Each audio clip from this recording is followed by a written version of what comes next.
Have you ever heard the phrase, "It's raining cats and dogs"? Well, lately, this phrase has been becoming a reality.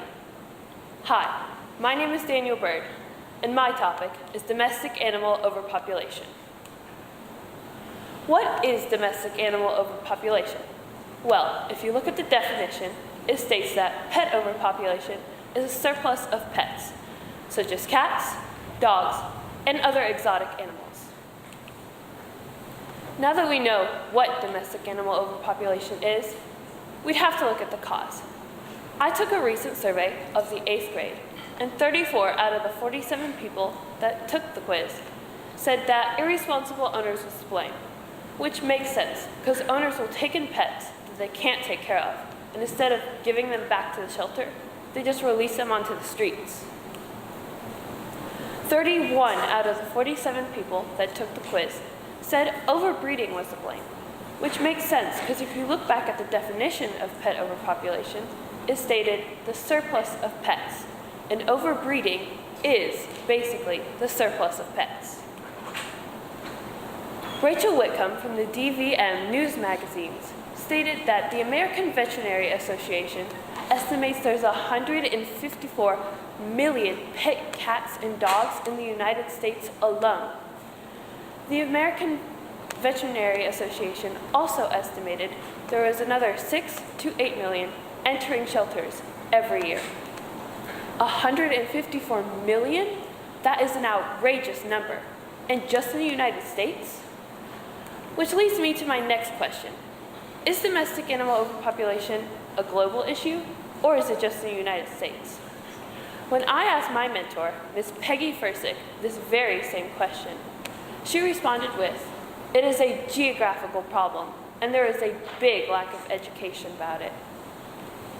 She went on to say she had friends in Wisconsin that talked to legislators about incorporating spaying and neutering into the public education system.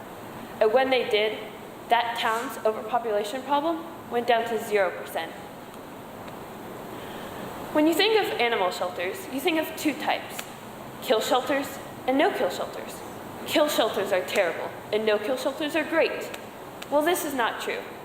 When I asked Dr. Tim Morton, a veterinarian that owns his own animal shelter, he responded with, most, if not all, shelters euthanize animals.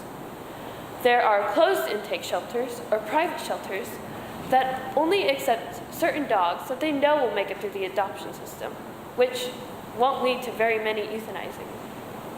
And then there is open take shelters, or public shelters, that are usually government run, that have to take in every dog that is presented to them, which sadly may lead to some euthanizing for space.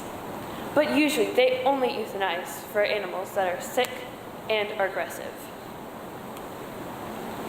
Now that you know all the terrible things that domestic animal overpopulation causes, here's how you can help.